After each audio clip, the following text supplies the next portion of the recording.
Okay, I think I can give a brief introduction. So I'd like to welcome everyone to the first online course organized by ENBIS. So after a long series of webinars, it is the first actual course. It's the sequel of a very successful course that's been organized at the last ENBIS conference in Leuven, and it's also a part of an ongoing collaboration between ENBIS and JMP. So myself personally, I'm a researcher at Imperial College, and I was previously working at DTU, and I've had the pleasure of working with JMP for design of experiments, statistical process control tasks, and it's been always like a very useful tool. And I've also had work on my PhD on active learning, which is a very exciting topic, both in both machine learning way and also in more from an engineering perspective as a tool for optimizing experiments, suggesting like a smart way of performing experiments and collecting labels. So I'd like to hope you'll find the topic as exciting as I do. Very excited to hear the speech by Chris and Phil, and also like potential implementations in JMP. And I'll leave the floor to Chris for the presentation. Thank you everyone for great. Thank you. All right, well, hello everyone. Thank you for joining. I'm really excited to be talking here today about Bayesian optimization. One way that I've been thinking about talking about this is really as an AI recommender system for product and process innovation, which could have really important impacts on the way that we improve and design products and processes. We're developing a new platform for this coming in JMP Pro 19. The primary developer on this is Kasia Dobryczka. She's probably in the meeting here today. And I'm contributing some of the model fitting routines and stuff like that as well. So this is a collaboration with Kasia and I. Today, we won't be showing what's coming in the future. We'll be talking about Bayesian optimization in general with a lot of preparatory material and Gaussian processes. And we'll be using an add-in that Phil will be introducing to solve problems. The add-in requires only JMP Pro 18. So if you are interested, we can share the add-in that we're showing off with you today. So, innovation is really the key to economic growth in advanced economies. So this includes all kinds of products that we use every day, from pharmaceuticals to consumer products to semiconductors, and also other big complicated things like engines and drones and stuff like that. And in order for these companies to remain competitive, they have to innovate new products rapidly in order to be first to market and retain their competitive edge. And for this reason, Bayesian optimization has emerged as a very key topic of interest. So this is an integrated methodology for modeling data and then using that data and the model to decide where to look next as you're designing your product or process. It has the potential to have a very transformative effect on innovation in industry with more agile product development. I think that there's opportunities for subject matter experts like scientists and engineers to pick this up more easily and quickly than existing tools for this. It also gives us an opportunity to have a head start by leveraging the R&D that is now sitting in many big companies' data lakes. It requires a lower initial investment in terms of starting runs. And a lot of the time we found, and the customers that we've been working with have also found, that you can optimize your product in less total runs. And this reduces R&D costs and time to market, helping with that competitive edge.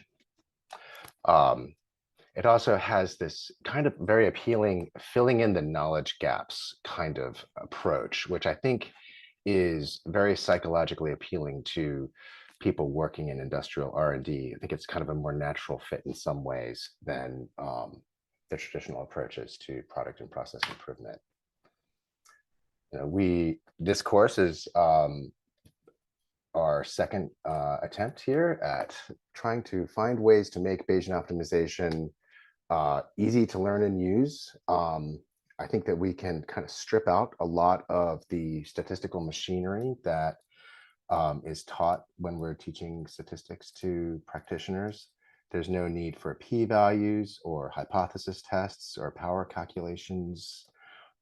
There's no need to think about interaction terms or curvature effects because the shape of the response surface emerges directly from the data itself. And ultimately, the startup, as I mentioned, the startup burn-in, the startup design can be pretty small. So like I've done examples where we had 8 factors and just 2 starting runs. So like when people are approaching this for the first time, they're not being told that they need dozens and dozens of runs to, you know, handle the number of factors that they've got. You can start really small and kind of work up from there. And the reason for this is that Bayesian optimization uses both the X's that we've got so far and the responses. So it uses more information and is also goal driven. So using these 3 things together allow us to use the information we have more efficiently, leading to, you know, fewer numbers of runs overall. So today is going to be in 5 sections. I'm going to give a general overview of what Bayesian optimization is, kind of at a high level. And then we're really focusing on Bayesian optimization based on Gaussian process models. And so I'm going to give you a unique introduction to Gaussian process models. And then Phil Kay is going to step in and give an intro to JMP. He's going to cover some key concepts like the how to use the space filling designer, Gaussian process model, and how to work with the profiler. Then I'll go back into a sort of a methodological seminar on Bayesian optimization augmentation. And then Phil will come back and close us out with a case study using an add-in that my colleague Mark Bailey developed. So about me, so I'm JMP's chief data scientist. I lead the R&D teams that develop the modeling procedures, the testers that work with them to make sure that the numbers are correct, and then also the statistical documentation teams. I've been doing this for 23 years now, and I developed a lot of the internal linear algebra, numerical optimization, and numerical integration routines that are kind of at the core of a lot of JMP's numerics. I've worked on also a lot of the modeling platforms, such as our linear mixed models, our neural networks, structural equations models, and support vector machines. Earlier in my career, I also did a lot with optimal design of experiments and reliability modeling as well. Now here we have a working management culture. I'm still an algorithms developer, just like my boss, John Saul, who's probably working, writing some code right now. And I want to point out that like almost all of JMP's statistical capabilities are built from scratch by us internally, so that there's always someone internal to JMP that actually understands how everything works inside. I do a lot of outreach like this, working directly with customers and developing the initial training material that is used by our trainer teams and our sales engineers. Every release, I try to pick high value new initiatives for me to be kind of closely involved in. And for JMP 19, this is Bayesian optimization. I sort of observed in 2023 at our customer meetings and conferences like ENBIS and the JMP Discovery conferences, you know, really led me to see that Bayesian optimization is perhaps the most new important statistical and machine learning technology that we need to develop, because nearly every one of our major customers has been asking us, you know, what is our BO roadmap and when can we, you know, get it? So now I'm going to dive into the overview of Bayesian optimization. So Bayesian optimization begins just like a DOE would. So you identify responses that quantify the objectives of the problem at hand. You define goals for them, such as like minimizing them or maximizing them or matching targets for them. Then you obtain some data, either with some observed or historical data or by running a starting design. Then once you've got the data, you model that data using the inputs to predict the responses. And this is where, this is what we see.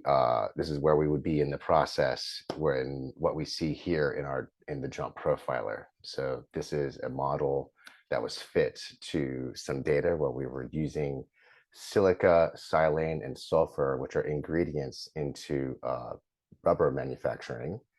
And we had 3 responses that we wanted to control. We wanted to maximize abrasion, match specification on elong, and also on hardness.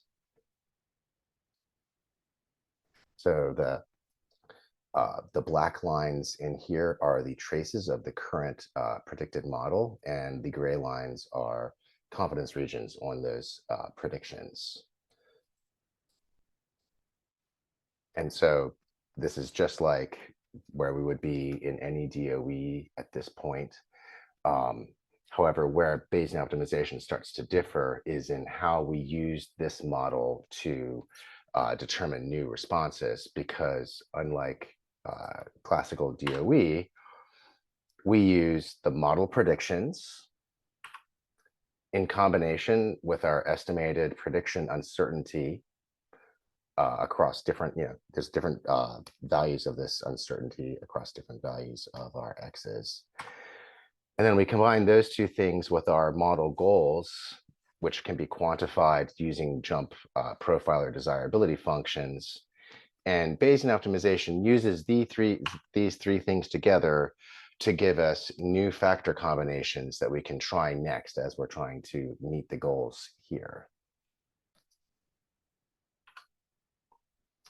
So I'm going to give a quick review of some existing popular procedures for doing product and process innovation.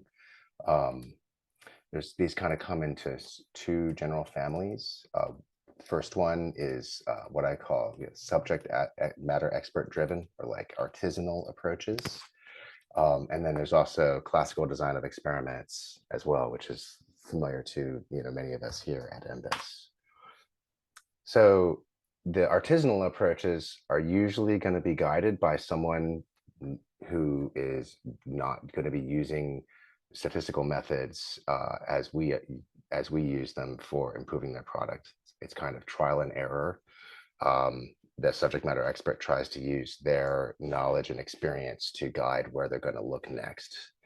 And this kind of approach often falls into various traps, such as one factor at a time experimentation.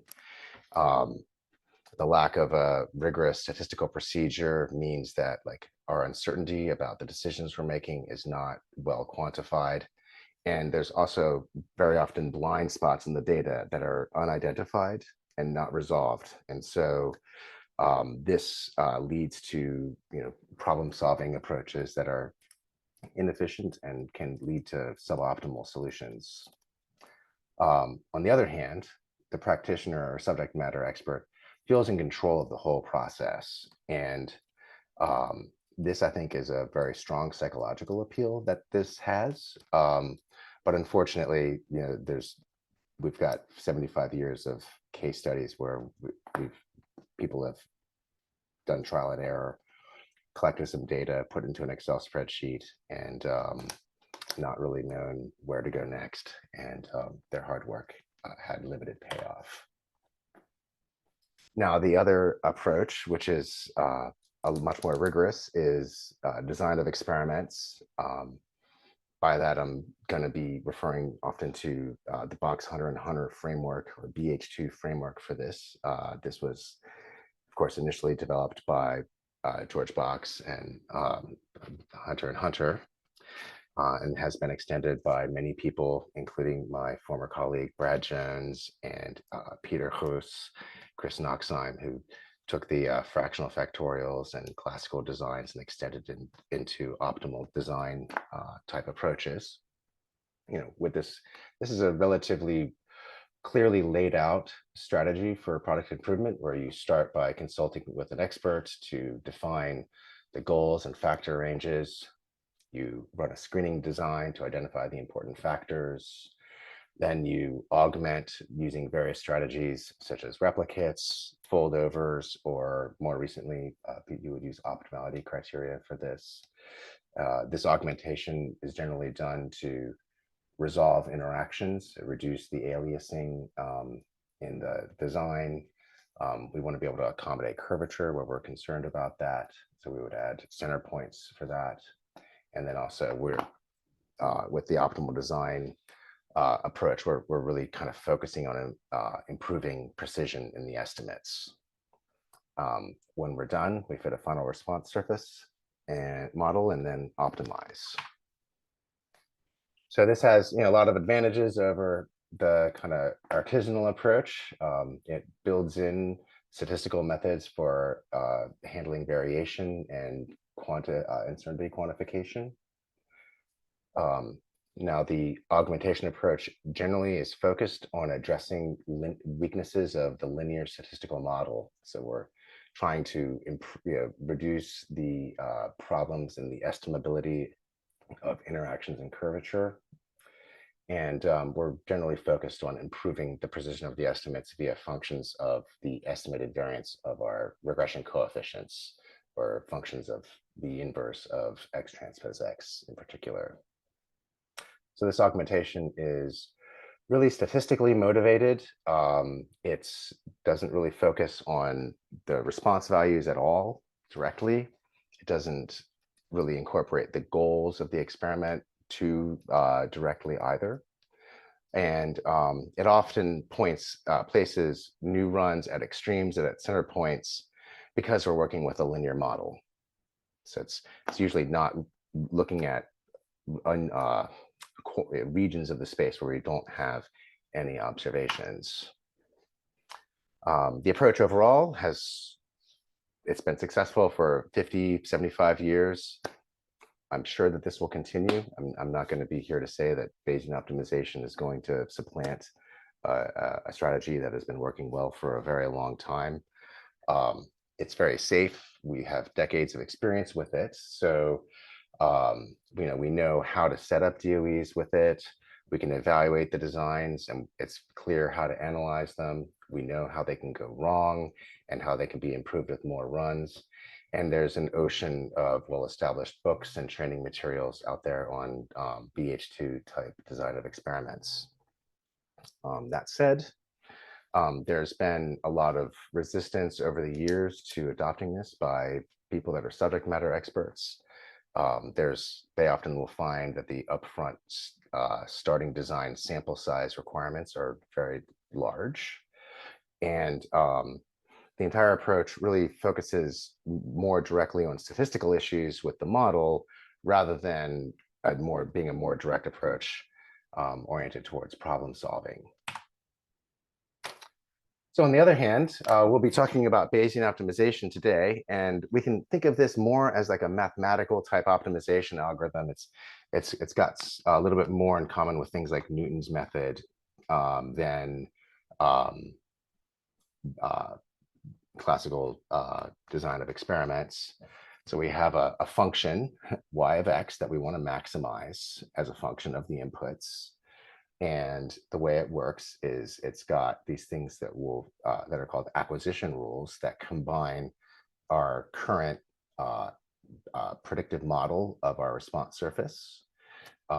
We have to be accompanied with an estimate of the uncertainty of the prediction at every design point in the space. And it uses the goals for the model. So it's really our goals for the problem at hand. So it's really very problem solving oriented. So we start off with some data, collection of X's and Y's. Here we're going to be talking today primarily about what I call basic Bayesian optimization, or basic BO. This is the case that is most discussed in the literature. So this is where we have a single continuous response and a small number of continuous inputs. We are interested in obtaining a model that is a surrogate for y of x, and we also have that uncertainty metric. These two things are combined to determine the acquisition function, which places a numeric value on all possible new candidate x's that we could try. And then we perform a search somehow, just kind of leave that undefined for the time being, where we find a new candidate that has the best value of the acquisition function.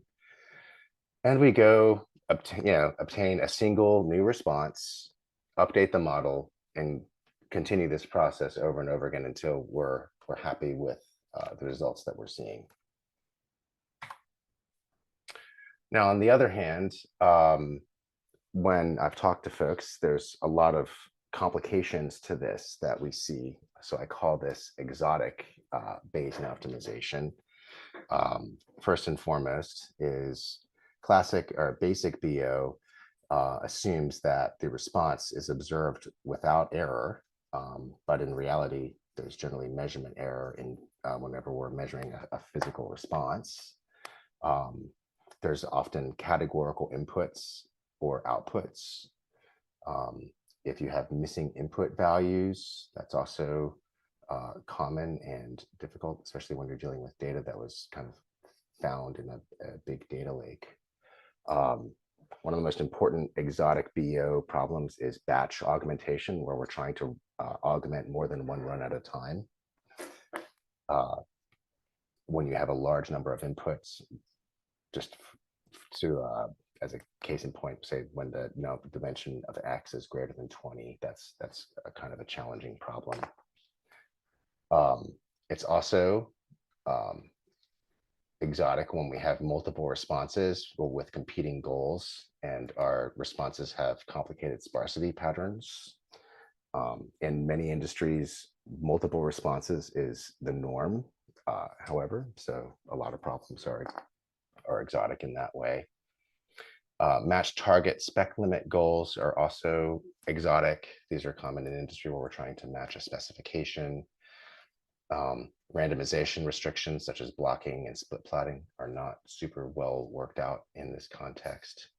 And in the found data or historical data situation, just determining whether or not the found data is really relevant to the problem at hand is, before you do anything with it, is also figuring out how relevant that data is also a common problem. And every single problem I've seen in industry has been exotic in multiple ways. So most of the literature that's out there on this, most of the introductions you'll find on the internet or in books talk about what I would consider basic Bayesian optimization. But in reality, in industry, every problem is exotic, and usually in more than one way. And the methodology for various types of exoticness is not mature.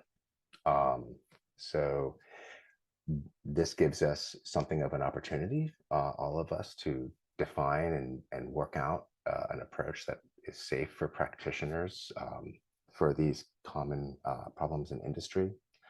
I know of several companies that have spent hundreds of thousands of dollars, pounds, and euros for single consulting projects.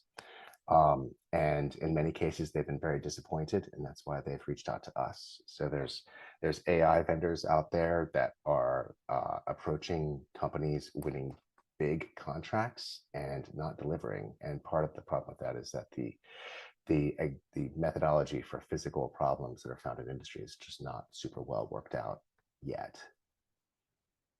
Part of this lack of well worked outedness is diagnostics for when things are going wrong and what to do about it is not as mature as it is in the classical DOE framework. A lot of the time we're working with Gaussian process models as the base learner. These can be computationally slow and are rather temperamental in practice. One other thing to point out is that inference is not the focus. So, proving things and using hypothesis testing is not generally part of the framework. This is a large part of what our training is in, but that's not really where the Gaussian process models have been used a whole lot, to my knowledge. But as we'll see, uncertainty quantification in the form of confidence intervals is pretty well worked out. So for our examples, we're just going to be focusing on basic Bayesian optimization. I just wanted to make you aware of all the complexities of real data that are out there. So we'll be focusing on data where there's error in Y a lot of the time, but we'll have we'll have a single continuous response and continuous inputs. So in those ways, it'll be consistent with basic Bayesian optimization.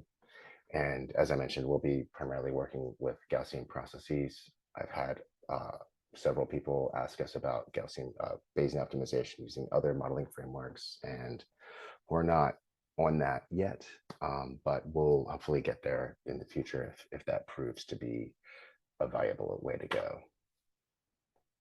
So we're developing this for JMP Pro 19. As I mentioned, Kasia Dobrychka is the primary developer on this new platform, and I'm making some contributions myself, leveraging my experience with mixed models and other machine learning algorithms. I've been working on the fitting algorithms for these. Our goal is to empower subject matter experts, people that are scientists and engineers with a minimum amount of statistical training, people like Six Sigma black belts.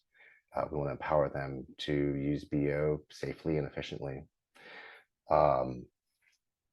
We want the decision process for where the runs are, where we're choosing the runs, to be understandable, to be very transparent and reproducible, and to be very trustworthy, so that it's trainable and explainable to non-experts, and statistical experts and machine learning experts will understand why we've made the recommendations that we did, and that could be externally reproduced using Python or using some other tool. We're also going to focus on handling multiple responses, because that's the most common situation that our customers have. We want to be able to handle complicated sparsity in the responses with different goals. And it's very important that we address the batch augmentation problem, where we're trying to find more than one next run, or more than one run for the next iteration in the optimization. So the add-in that we'll be showing today and the coming platform will be in JMP Pro, but I want to share with all of you that JMP Pro is basically equivalent to the student edition, or rather the student edition is really JMP Pro. It is free for all academics, researchers, and students. You can just go to our website and you can get that student edition for free. And if you if you have JMP Pro, you can join our early adopter program and take a look at our new Bayesian optimization platform when it comes out in one of our later early adopter cycles later this year. So Bayesian optimization, I believe, fits squarely in the industrial product and process innovation space. It uses a lot of the same concepts as statistical modeling and design that we've been familiar with for a long time. So it's kind of a hybrid approach. Gaussian processes are a type of neural network, actually. And so it is a machine learning algorithm. At the same time, it's also a linear mixed model with a spatial correlation structure. And the augmentation principles are very closely related to G-optimality in optimal design. So there's connections to well-established machine learning, statistical, and optimal design concepts kind of throughout. I think Bayesian optimization will have an important role to play in industrial innovation in the future. And this presentation is really a call to action for the industrial statistics stats community to really begin to take this very seriously, because if we don't get very involved in this, other people in other disciplines certainly will. So the overall approach in Bayesian optimization is you start with either a starting design, it could be a space filling design, it could be a definitive screening design, it could be a fractional factorial. There's many ways to set up the initial design, or you could pull data out of a data lake or from observational data that was found someplace. You've got to collect some responses from that if you don't have them already, and you model them. We use Gaussian process models for this. Then we can look at the models that we have, determine whether or not our goals are met by the model that we have. If we're happy, then we're done. Maybe we would do some confirmation runs based on the recommendations of the model. And otherwise, we determine some next runs. In Bayesian optimization, we call the augmentation based on acquisition functions. We'll be talking about expected improvement later on today. And we get those new runs, collect the responses, and we continue the process. So it looks a whole lot like the classical DOE approach in its overall outline, except there's a focus on Gaussian process models and other machine learning models at the modeling step. And these acquisition functions are used in place of alphabetic optimality or foldovers or other classical DOE type tools. So without further ado, I'm going to go into a brief overview of Gaussian process models and give you kind of a better sense of what these models are and what they're all about. So in a Gaussian process model, in Bayesian optimization, the prior is that the response surface comes from a Gaussian stochastic process. So these are random realizations of Gaussian processes across a range of input values. So Gaussian processes can be set up so that the mean function is continuous. You can actually control the differentiability of the underlying response surface itself. And we're using the data to learn the shape of the realized Gaussian process that is like generating the data. And so to motivate Gaussian process modeling, I'm going to use this example that I call Gasp Mountain. This is data from a real Gaussian process. And ultimately, we'd like to, so this is a data where we've got an X range in kilometers, and we have the altitude of the mountain in meters here on the response. And at this stage, we just want to predict altitude using a small number of measurements. So if we know the mean and variance of altitude across the range of X, we could use that information to come up with a one-size-fits-all guess as to the altitude using just the mean. And we could have an uncertainty metric based on the standard deviation of some measurements. But this doesn't really help us with making specific predictions or making predictions at specific locations, though. So, and suppose we collected equally spaced measurements every 1.25 kilometers across the range, and we calculated the autocorrelation of these measurements and found, so when we do that, we find that the autocorrelation is 0.33. So it's not too big. But if we have the step sizes and calculate the autocorrelation, we get an autocorrelation of 0.72, which is, we have a lot higher correlation at that range. We have the correlation again, we get an autocorrelation of 0.91. And as we continue to have the step sizes, ultimately, with very small step sizes, we get autocorrelations of nearly 1. And so we should be able to leverage this autocorrelation to predict locations near a measurement or very near to a measurement with high accuracy. So, how could we leverage this? Could we take a small set of points, model the distance correlation or relationship somehow, and then combine the correlation model with the data to model a response surface? And the answer is yes. And that's really getting at the heart of what Gaussian process modeling is all about.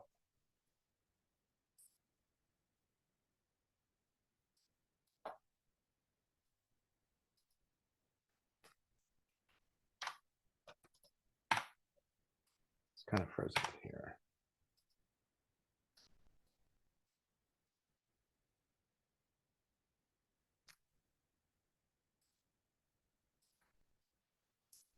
So let's consider a single point prediction of a y2 given y1, just using a bivariate Gaussian model with mean mu, variance sigma squared, and a known correlation.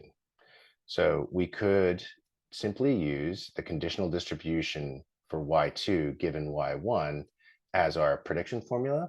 And it also equips us with a very nice simple formula for the variance of our prediction.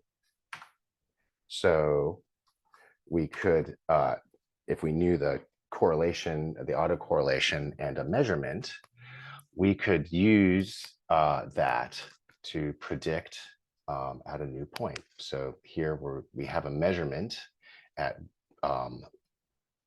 7 kilometers. That value is 5,025.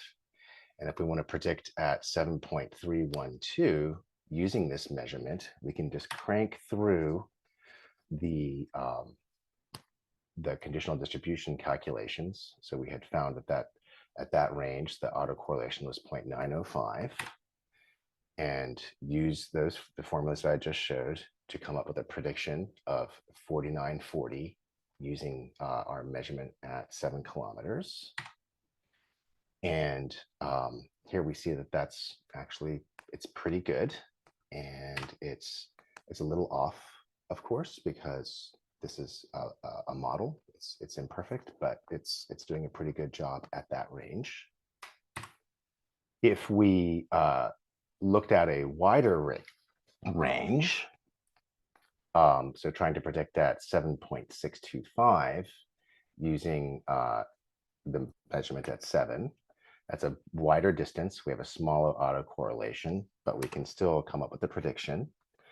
And we find that its estimated variance is larger than it had been with that previous measurement. So that was, the first one had a variance of 0.18 sigma squared, and this is 0.48 sigma squared. So predictions using this become less certain as we get away from the observations. So in real problems, we use some data to learn the distance versus correlation relationship. And instead of using one point, we use all of the data we have to make our predictions. And the process of doing that is called GASP modeling, or Gaussian stochastic process regression. So the predictor is a linear combination of the responses with some distance-based weights. The basic GASP model interpolates the data perfectly. This is, for this reason, it got lots of interest in the last 30 years in the computer simulation, experiment, design, and analysis world. And the prediction variance is a scaled distance from the point of prediction to the observations in the data, which is very useful for us. I'm going to just introduce some notation. So we usually parameterize the correlation, and we'll be using bold R to represent the vector of correlations from a point of prediction to the training set. And the correlation matrix of all the training data will index with this capital letter R. Often people use the Gaussian correlation function. So this is looks just like a Gaussian kernel. It's e to the negative theta times xi minus xj squared. We have to use some kind of estimation approach to get these thetas. And when we use this and most correlation functions, if we're approaching a point in the data, the correlation at that point to that observation goes to 1. And as we get far away from a point, the correlation goes to 0, which seems to, which would make a lot of sense. Once we have our data and we fit our model to it, we can embed our new point of prediction into the Gaussian process and use the conditional distribution of y to predict of the response given the observed data. And this is can be done using Bayes' rule. Or we can also see the same thing as a mixed model best linear unbiased predictor with a spatial correlation structure. We call this Bayesian optimization because I think it's a cooler sounding name than BLUP optimization, although it also is BLUP optimization behind the scenes for those of us that have worked a lot with mixed models.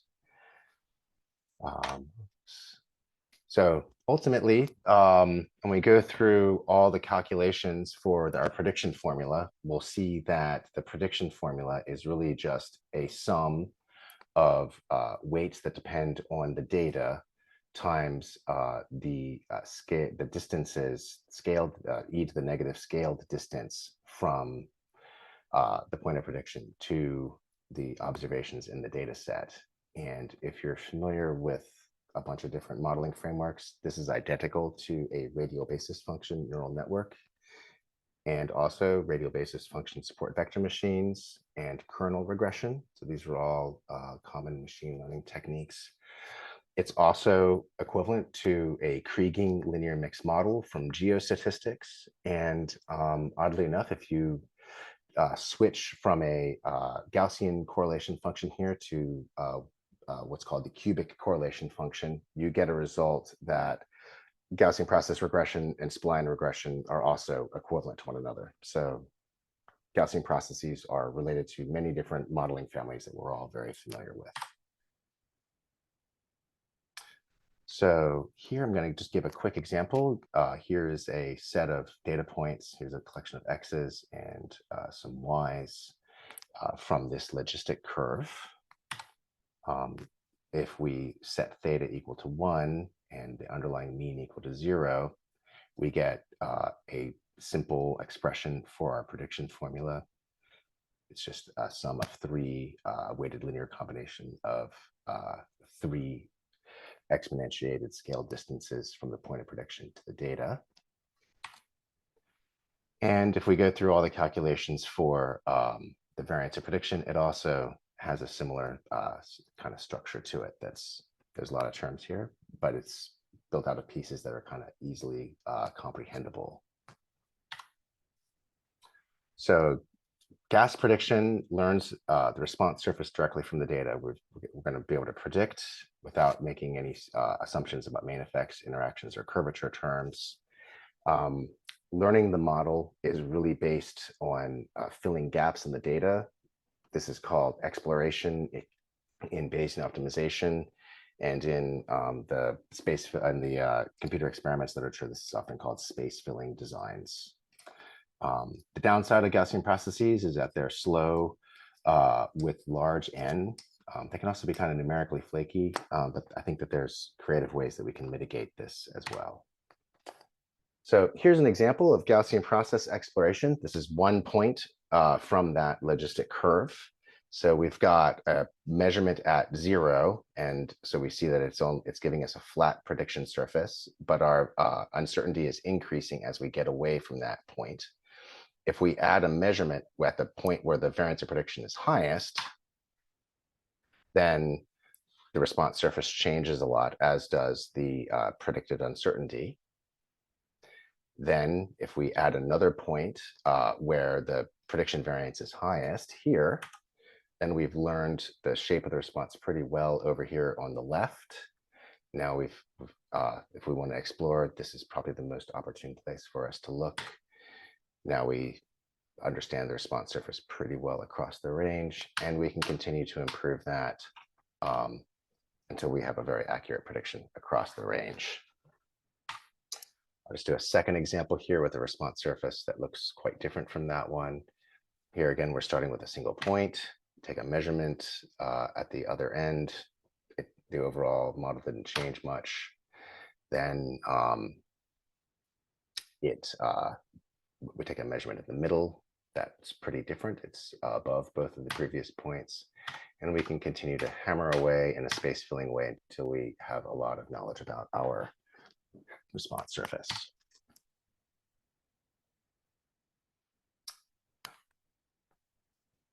So I'll just do some overview of the Gaussian process model parameters here, and then I'm going to hand it over to Phil. But the Gaussian process model assumes that the data that we've observed has a common mean and correlation structure with a variance of sigma squared, and then this parameterized correlation that we've already introduced.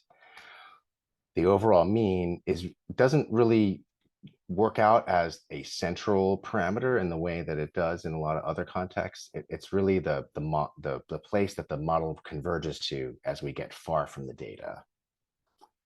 The correlation parameter is essentially a smoothing parameter that controls the rate of return to the mean and is an index on how far from the data the model will generalize to new x's. Sigma squared indicates the interval width and doesn't really change the predictions. So here I'm going to just look at the same logistic model that we've been working with, but just vary the prediction parameters and look at how the model changes when we adjust them. So here theta is equal to 1 and mu is equal to 0.5. You see like the model is monotonic over here, and then it kind of gracefully goes back to the mean of 0.5 as we get far from the data. If I increase theta to 10, then we go back to the mu parameter much more quickly. And if I make theta really small, it'll take much longer for us to get back to the overall mean. So this is a visual way of seeing what I meant by theta kind of indexes the rate of return to the overall mean or the overall smoothness or the local smoothness of the model. Now, if we change mu, it changes where we converge to. So here I'm changing mu from 0.5 to 2.0, and we see that the predictions far from the data change quite a bit, but not tremendously inside the data for this example. I can make mu very small, and again, it just changes where we go to far from the data. If you have a good model and a reasonable sample size, and you change the value of mu quite a bit, it doesn't really affect the predictions inside the design region very much at all, actually, which is kind of a surprise. Theta is essentially smoothing, as I mentioned, by seeing how far from the point of prediction each observation, or how far from each point in the data those responses are influencing our predictions. Sigma squared only indexes the width of the confidence intervals. It doesn't affect the predictions or the shape of the response surface or the answer prediction other than that interval width. And this is all well and good until we get to data with noise in it, in which case the Gaussian process model, as we've introduced it, will always perfectly interpolate the data. And we don't want that to happen with noisy data because we'll just end up modeling the noise. So we have to do something else.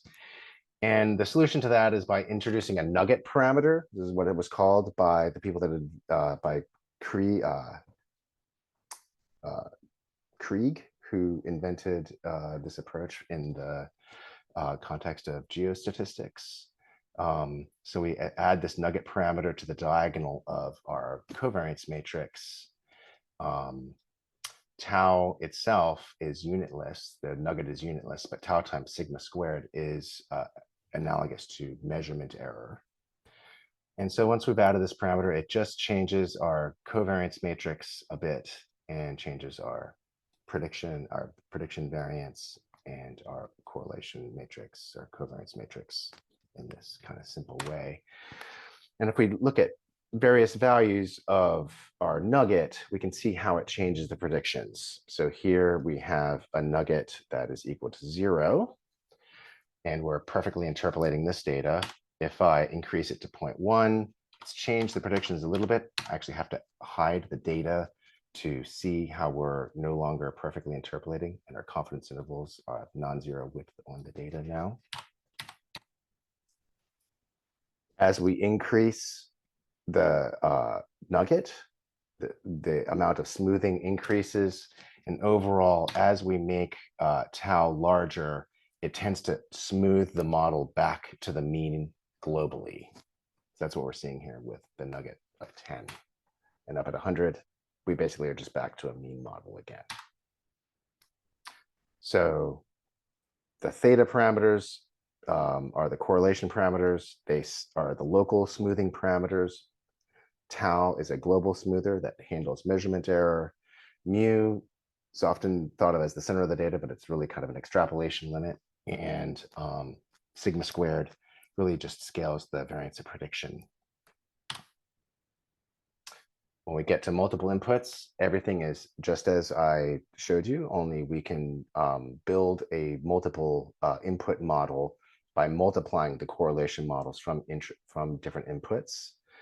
That's what we typically do. That's called an anisotropic correlation. You can simplify this into just a single parameter for all the inputs. That's an isotropic model. I haven't used this quite as much. I usually use anisotropic models. So that's what we'll be using by default in JMP Pro 19. And with that, I have given you a brief introduction to Gaussian process models, and I'm going to hand it over to Phil, who's going to give you an introduction to JMP's design and modeling capabilities for this. Great, thanks, Chris. So I want to give you a bit of an introduction to JMP and why it's such a great environment for Chris and his team to build a Bayesian optimization active learning solution and for you to explore these things. So I'm going to talk through a case study that I'll use to illustrate the capabilities of JMP, but also to explore this Bayesian optimization or active learning approach.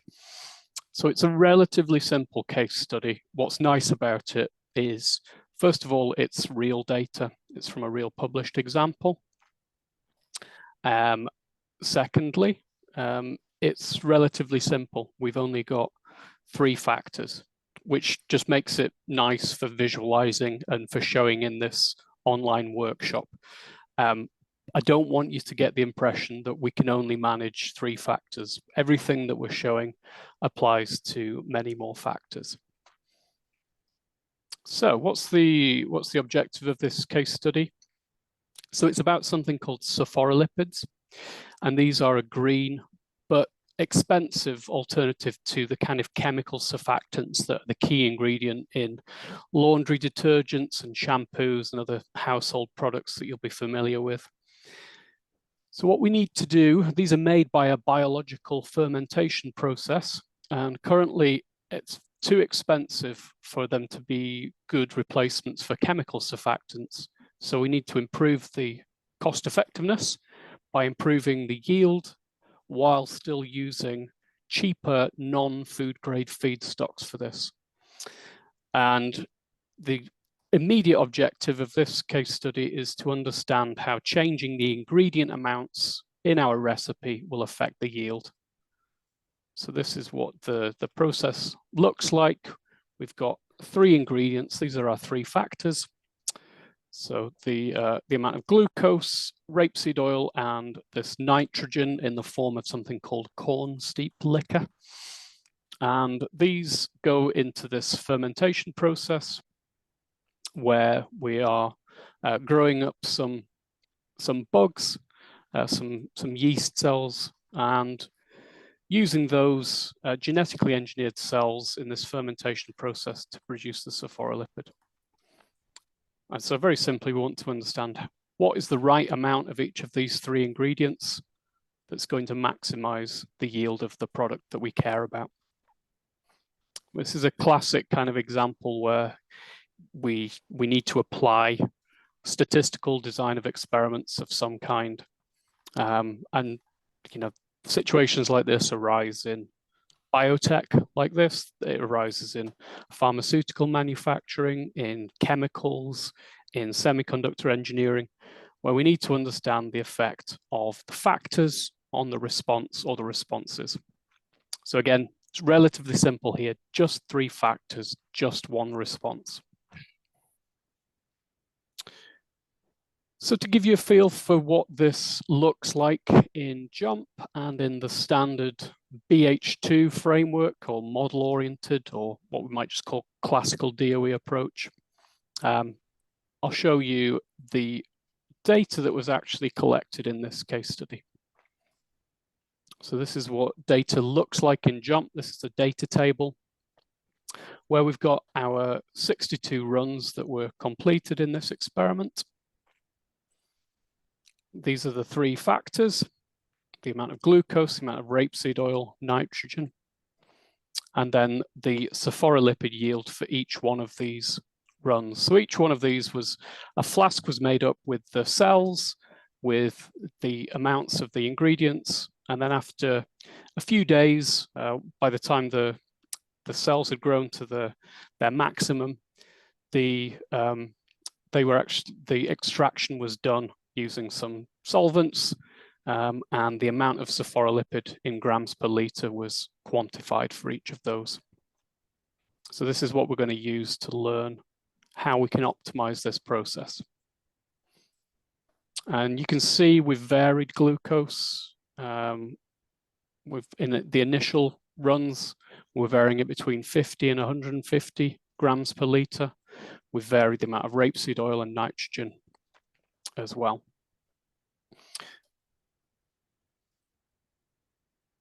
This was done using a classical sequential experimentation approach. This is very much classic box hunter and hunter stuff. We started with a screening experiment, so these runs in red. I'll just make this a bit bigger. So a 2-level screening design. And from that initial experiment of those 8 different combinations of feed factors, we were able to learn which factors have an effect or have an important effect.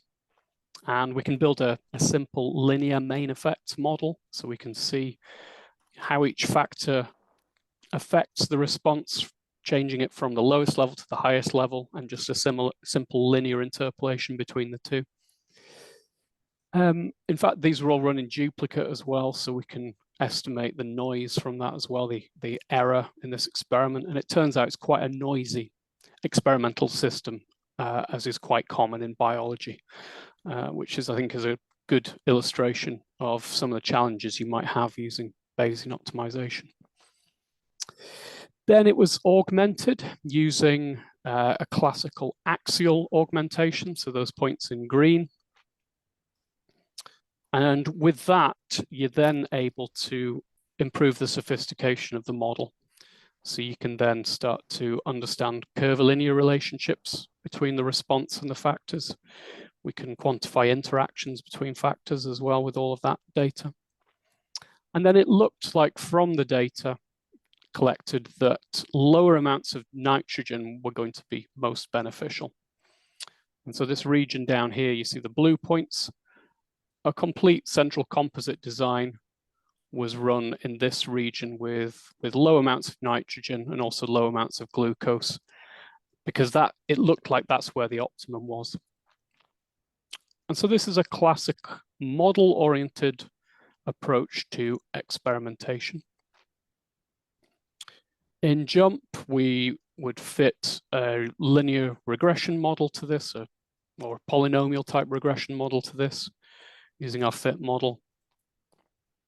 And this is what one of these classical regression models looks like. We can see good agreement between the actual yields that were recorded and the predictions of the model on the x-axis. We can see which factors and effects look most important.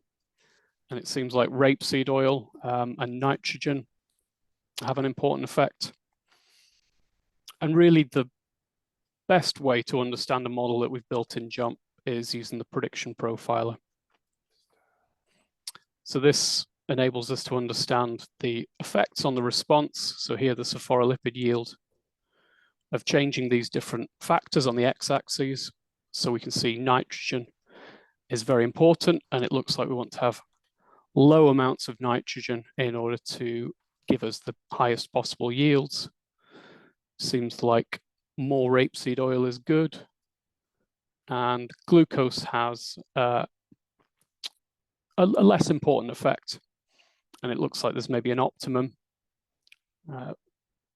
where we don't need to add too much. And we can do the trade-off between cost optimization and yield optimization. So obviously we want to minimize the amount of these feed ingredients whilst maximizing the yield. So we've got all the tools in JMP for this kind of design of experiments.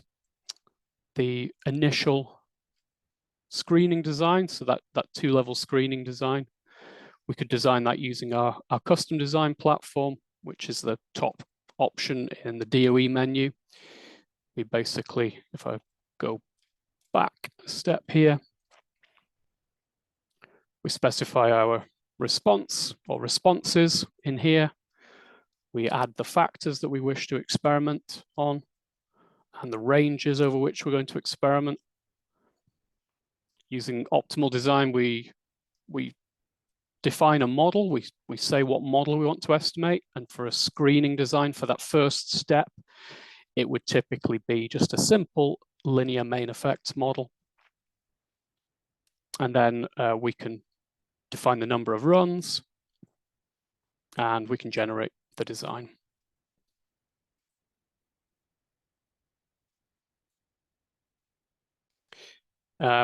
And using this approach and the tools in JMP, we can also do augmentation. So that's what enables us to do a sequential experimentation according to this classical design methodology. So we can start with our screening design. So this was the initial step, the initial stage of experimentation. We can augment this in JMP. I just define my response and my factors again. We can alter the ranges of the factors. I'm not going to do that here. We can do custom augmentation. So we can use optimal design to give us a customized augmentation with new runs, or we can just do a classical axial point augmentation, which is what we'd done in the real life case study here.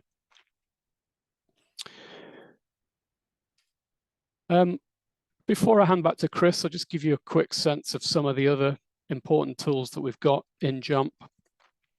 So we can also do space filling designs, which is important as application within this Bayesian optimization or active learning framework. So we've got a lot of capabilities for design of experiments, including space filling designs.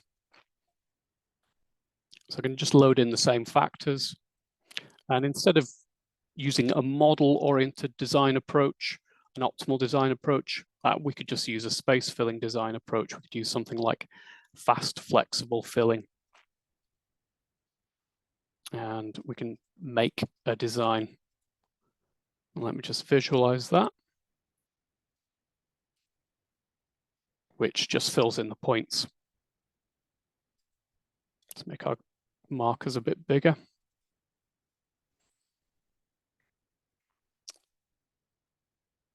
So as well as the classical model-oriented design approaches, we have space filling.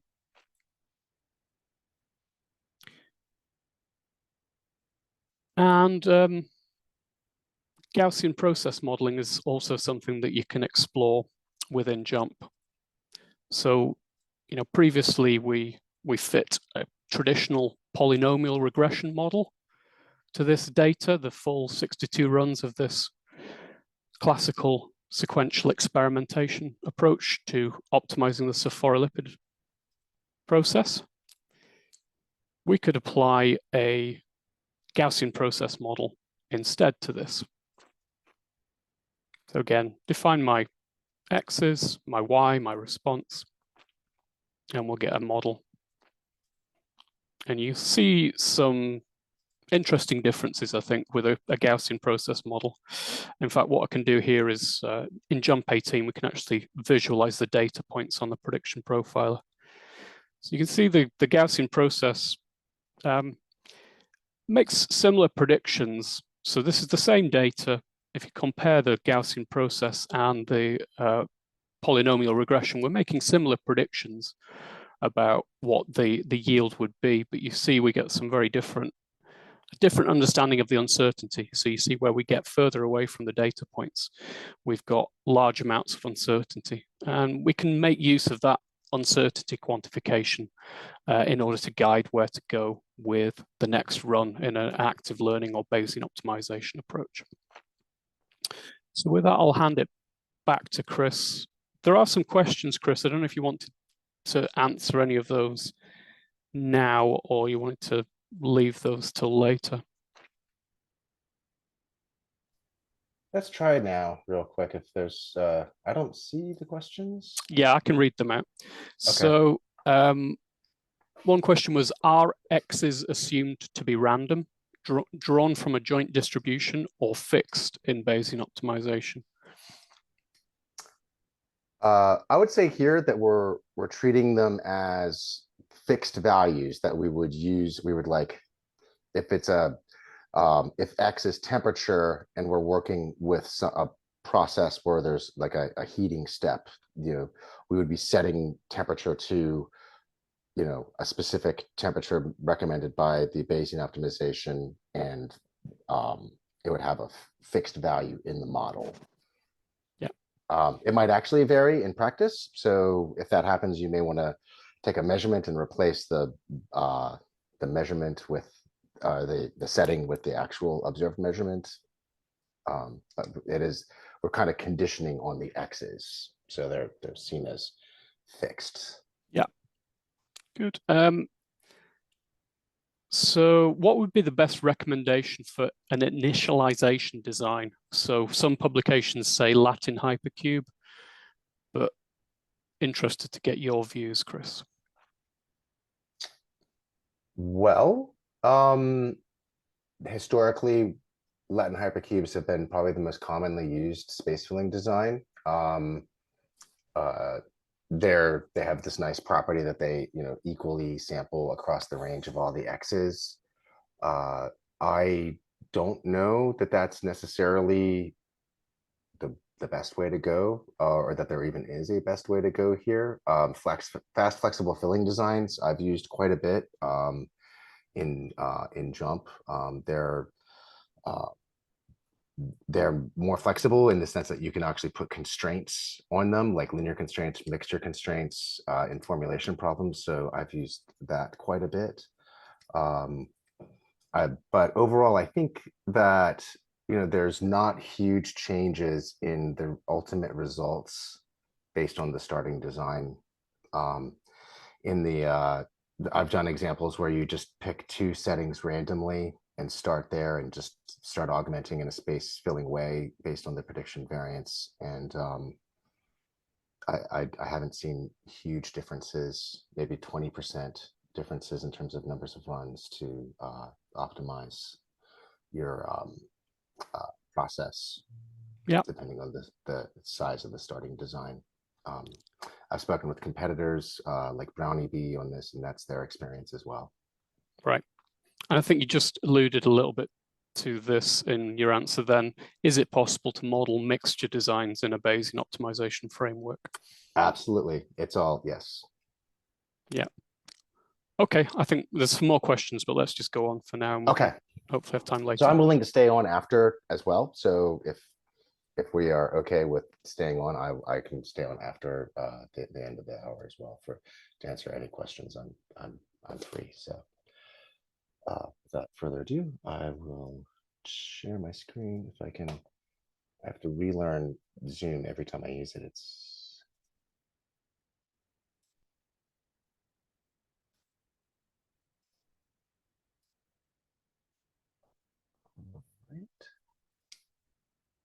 all right, there we go. All right, so now we're going to go into the actual Bayesian optimization part of our seminar here today.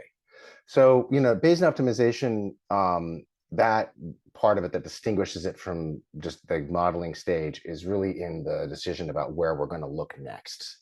There are two sort of extremes in terms of how we can decide new combinations of factor settings to run.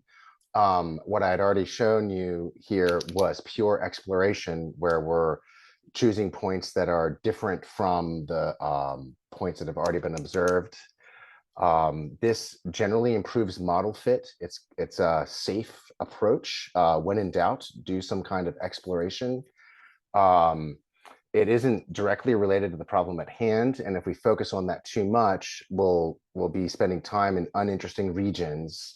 And so, at some point we need to change over to, something a little bit more goal oriented. And on the other hand, so that's the exploration is using the distance of the new point to the design in various ways to make that determination. You can use the Chris, your slides aren't showing properly. We're seeing the presenter view for some reason.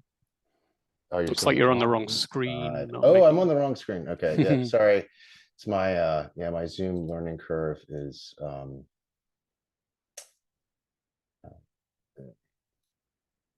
fix this.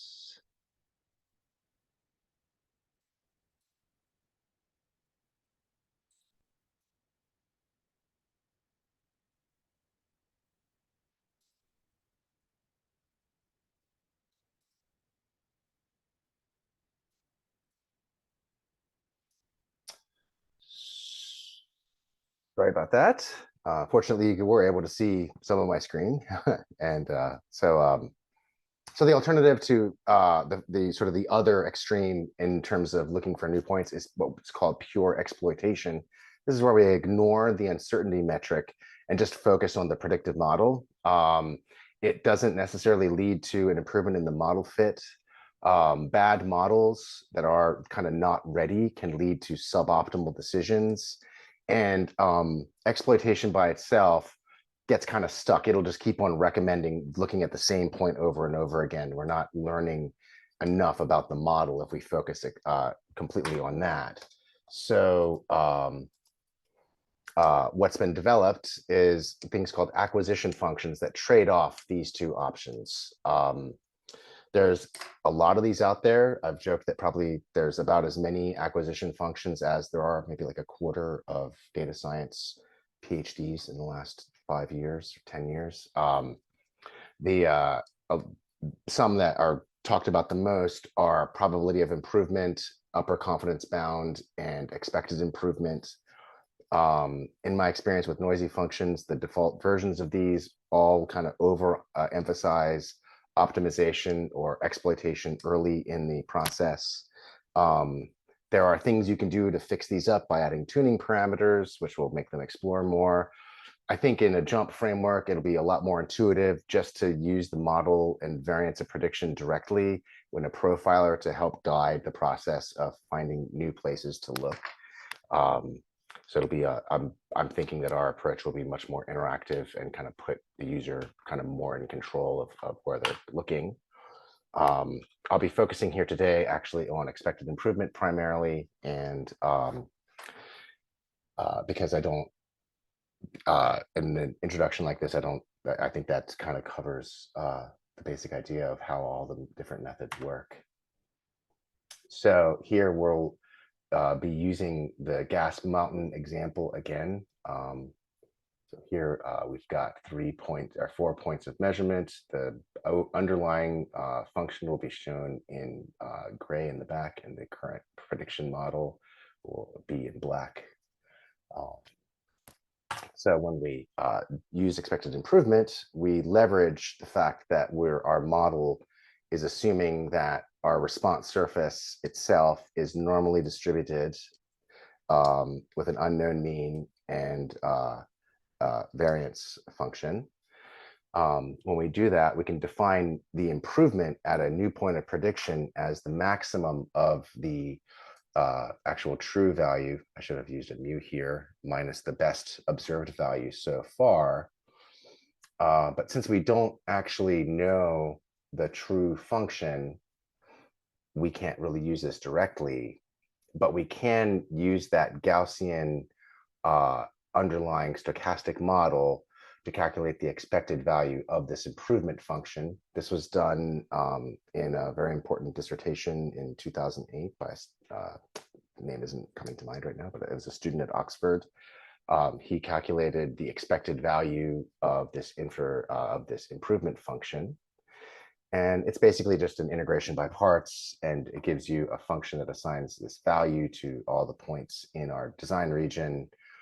It's equal to our mean function minus the best of value observed so far times a normal cumulative density function, plus the standard error of the prediction times a normal density function. So it's pretty simple enough. And overall, when the candidate value has a very high, very desirable mean, then this term dominates and we tend to exploit more. And when this is small and sigma is the variance is large, then we tend to focus on this, which indicates a greater amount of exploration. So this is how we attain a trade-off between those two extremes with Bayesian optimization. So I'll be returning to the Gaussian process, the GASP mountain example we've seen a couple of times now. And so with the situation where we had 4 points, our best of value observed so far is 4,238.6. We use our mean model and our variance of prediction model that's implied at that point and combine them to get this expected improvement function, and that assigns a value to each point in X. And if you're using expected improvement as your augmentation criteria, then you would find that EI is recommending X is equal to 4.79 next. So overall, you can think of expected improvement as kind of being analogous to making bets on stocks, right? So if you had a bunch of choices for stocks you could invest in, it makes sense that you would want to invest in the stock that gives you the highest rate of return or highest expected rate of return, because we don't know what that's going to be yet. So expected improvement is kind of like a rate of return on your investment in a new run at each combination of factor settings, and we select the one that gives us that highest expected improvement or highest rate of return. So here I'll go through a sequence of augmentation steps, starting here with just 2 runs. Here our model is pretty flat and not super close to the best so far. Our expected improvement is at 1.6 here. And so we take that point, it's given us a value of, it's a little bit better than the best so far. Our variance of prediction is relatively large, still over to the right, but expected improvement is still keeping us closer to the observed maximum. So it's kind of not going to the highest point so far. It's going a little bit away from it because the variance of prediction is pulling us over in that direction. We take another measurement, update our model, we have a new prediction surface. It's the prediction surface is maximized right here, and our variance of prediction is maximized over to the right. So it's indicating a somewhat larger step over to the right. We're kind of like walking in the direction of improvement that we've seen in the last couple of iterations. So we take that measurement, it went down. And so the maximum of the overall model is now a little bit over to the left of that third point there. And we've got the expected improvement indicating that we should just take a small step to the left. We do that. It wasn't super great. So we didn't get as much as we'd hoped for. Now the variance of prediction is starting to dominate again in our expected improvement, and it's indicating that we should look to the right, even though the prediction is itself is a lot lower than the best we've seen so far. The fact that we just don't have any knowledge in this region is becoming important. And this is good to point out that, like, if we were to just continue working with the maximum of the prediction surface, we would just stay over here and get stuck. So EI here is saving us from that by focusing on that high variance region to the right. We take a point there, we get a really great return on that measurement. And now it's proposing that we look a little bit to the right. It went downhill. So now it says we should go in the other direction. We look a little bit to the left. And now we're thinking we're really getting close to the maximum. It's still focusing on walking to the left. Take that measurement, and it's a little bit better. Then we do one more, and we went downhill again. And overall, the expected improvement is basically 0 across the range. It has its largest value now where the variance is maximized. So if we were to continue, we should look here. But I think we're done. We could say that we're happy with this result. We've met our goals, and we could stop here. So if we look at our EI overrun, we see that it bounces around and then it starts to trend towards 0, indicating that we might be done. And as we look at our response as a function of n, or we see that it's increasing. No, I'm sorry, we're looking at x here. So x is converging. If we looked at the response as a function of run, also, we would see a general trend towards improvement. And I just want to point out that this is at odds with what would happen if we did a randomized design, like a central composite design. The original data here was a central composite. This is a run chart of the responses. And when we did that, or when that was done, the fourth run had this high value, and then we kind of looked around in all the corners and center point type regions, and we never really came back over to this most desirable point over here. And this is like kind of in conflict with the psychology of the experimenter. Like, it is counterintuitive that we wouldn't look more focusing on the region where we've had some really desirable values. Instead, we've got kind of this planned design where we've got to kind of focus. We kind of are told to do things in the order that they were recommended, despite the fact that we've learned something about our responses. And this is part of what's has been difficult for people to swallow when they are learning classical design of experiments for improving products and processes. So when we're doing this, we need to evaluate, how good our model is. We need to see if our response values are reasonably good. Have we met our goals? Are we trusting the model? Does the actual bi-predicted plots look good? Or is our variance of prediction looking realistic? Are the confidence intervals unrealistically narrow or wide? Are we satisfied with our coverage of the factor space? These are just practical questions that we should be asking ourselves. And if the answer is no to any of these, I would propose that we override or ignore expected improvement or any other fancy acquisition function and just continue exploring until we really believe the model. Then later on, if the EI is small, then maybe we could stop. Is the augmentation continuously close to the optima? Then we may want to override EI and do something else because it's getting stuck in the way that, excuse me, pure exploitation can. And also, is the interval around EI realistic and small as well? In which case, that would give us confidence that we're really at our solution. If there's no to any of these, then skip EI and just stick with exploration. Otherwise, use EI or pure exploration for your next run.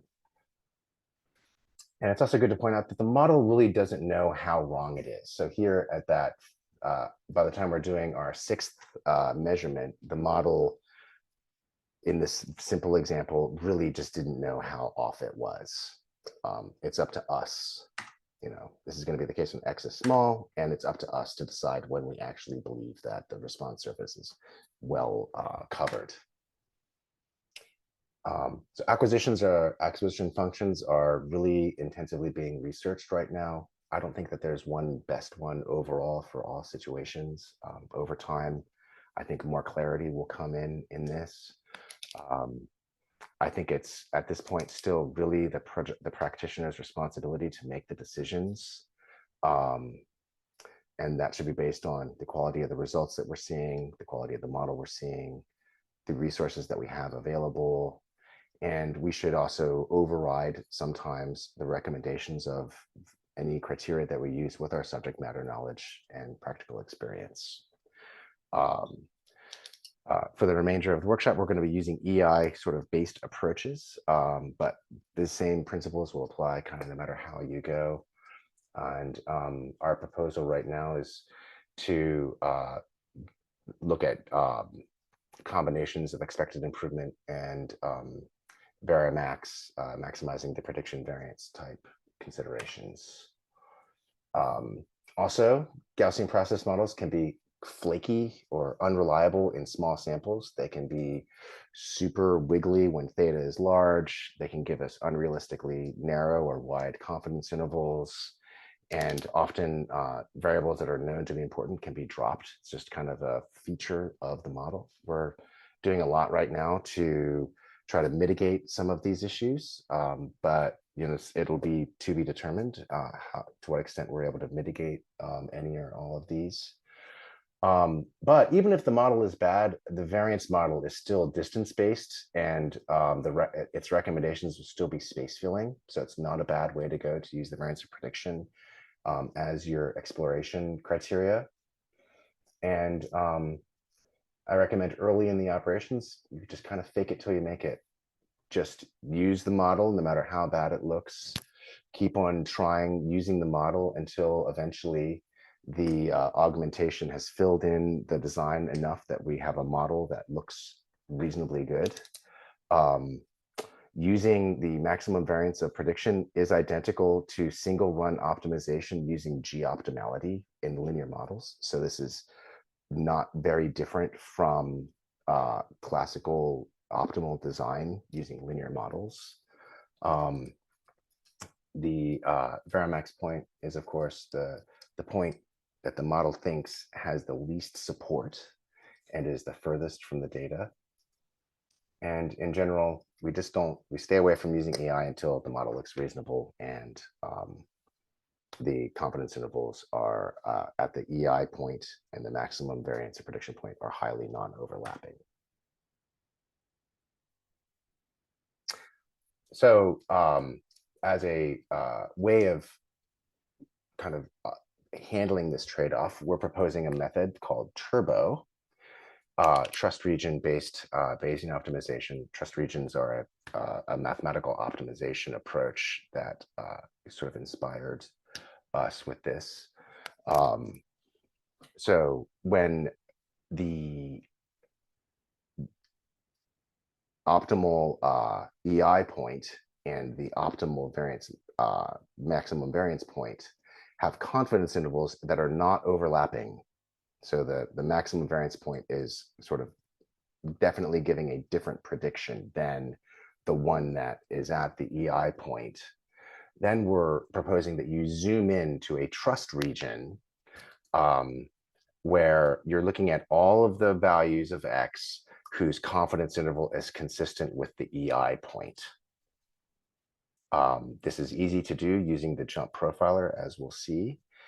And we'll iterate between different kinds of points. Early on, there'll be lots of exploration, followed by some EI points, and then ultimately with some of these trust region points where we're zooming in and then using the maximum variance of prediction within that trust region to learn more in the vicinity of the current best point. I also want to mention that these kinds of ideas of trading off back and forth between different approaches is also being investigated by Hadley Myers and Florian Voigt. They're on the call. They're two of my colleagues here at JMP, and they're doing a master's degree in data science and statistics. And their thesis is looking at other combinations of these approaches as part of their dissertation work. I'm looking forward to seeing how it all turns out. It may very well impact how we develop JMP. So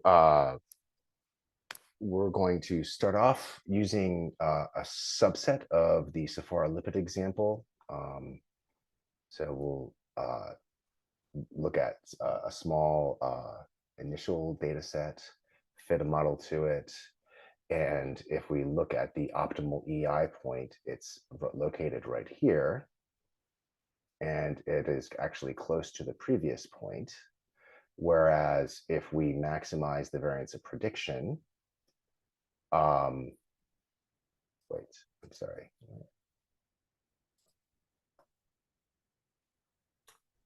here you would zoom in to a range of the X's where the confidence interval at that maximum is consistent with that, and do a varimax point within those subsetted ranges. The overall approach is a one-at-a-time greedy algorithm for optimizing noisy phenomena. At this point, it's still very visual using the profiler, and it really places the choice for the next point largely in the hands of the practitioner, which is both a feature and something that we would want to maybe automate more in the future. I have been able to use the approach here in much fewer responses than standard DOE approaches, such as definitive screening designs. This is still a work in progress, and I'm calling this Turbo version 0.1 because it's still very early. And hopefully in 6 months, we'll have evolved and greatly improved the approach. So there's 3 kinds of runs. There's pure Explorer runs, there's EI runs, and then when we don't want to do either of those, we sort of leave the model overall, but EI is kind of indicating something not super useful to us. Then we do these trust region runs where we zoom in. And overall, as long as you're doing something that is maximizing the variance of prediction, we're kind of never going to do too badly with that, because it will always provide a maximal amount of information in informing our model better for the next stage. So kind of skewing towards various kinds of exploration, you can't really go wrong with that. So here's a simple example. We've got 3 factors and a single response. This is the tire tread example. We want to maximize abrasion. I'm going to be demoing this with the GASP Bayesian optimization prototype that Mark Bailey developed for JMP Pro. If you're interested, I can share that with you. So we would take the data and load it up just like you would any other JMP platform. And here we see our initial model fit. It's a terrible model. Our actual by predicted plot is showing that the range of the predictions is just not very well representing the range of the actual response values. So the model stinks, and we should just explore more using the initial ranges. The add-in finds the pure exploration, pure exploitation, and pure and EI point automatically for you. You can just select that in the remembered settings component of the profiler. And then there's a nice button that'll save that setting back to the data table for you to obtain another run. So here I've done that. It is actually telling us how we chose that run, and it's keeping track of the iterations. Then we rerun the model. We can use recall to bring up the responses, just saving us a couple clicks. Here, the model traces look kind of reasonable, but the precision is overstated most likely. And the actual by predicted plot is still not awesome. So we're going to do another explore point. Now things are looking more reasonable. Our actual by predicted plot is more along that 45-degree line. I would say that given that we have 5 observations, we're probably overstating our precision. So I don't really believe the model yet at this point. So I'm going to continue to explore. So tending to focus on exploration early in the process, I think, is pretty important. So we obtain another run. Now the model is still looking good in its predictions, but I also don't believe these confidence intervals. I'm going to explore again. Now, this is starting to look like the actual by predicted plot of real data. It's along the 45-degree line, and we're not super perfectly tight along that though. And our confidence interval traces are looking believable. I'm going to go ahead and use the best expected improvement point as our next run. So we're going to change from exploration to EI for this next run. So I'll select that in our candidate points for the next run, save that back to the table. We obtain our next measurement, and it looks actually pretty good relative to the other points. It's the second highest so far. But the EI point that's being recommended is basically the same one as before. We're not really changing very much. And also the maximum variance of prediction point overall, using the overall factor ranges, it's the confidence intervals of that point and the EI point are not overlapping. They're saying very different things.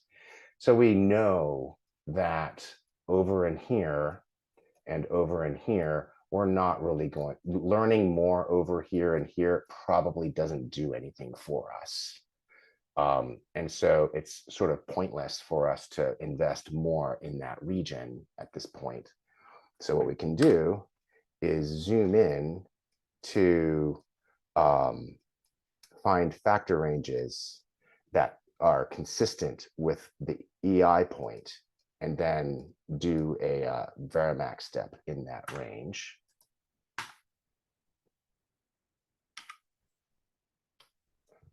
There's supposed to be a movie here. But... so we can maximize. So I don't know why the movie's not. So there's supposed to be a movie here where you would grab these factor ranges and expand them so that the lower endpoint for silane is here, and the lower endpoint for sulfur is here at the point where their upper confidence limits are no longer consistent with the best value of the prediction so far. Once we've done that, we can maximize the prediction variance. So within this region, here and here, that's the location that will give us the most information.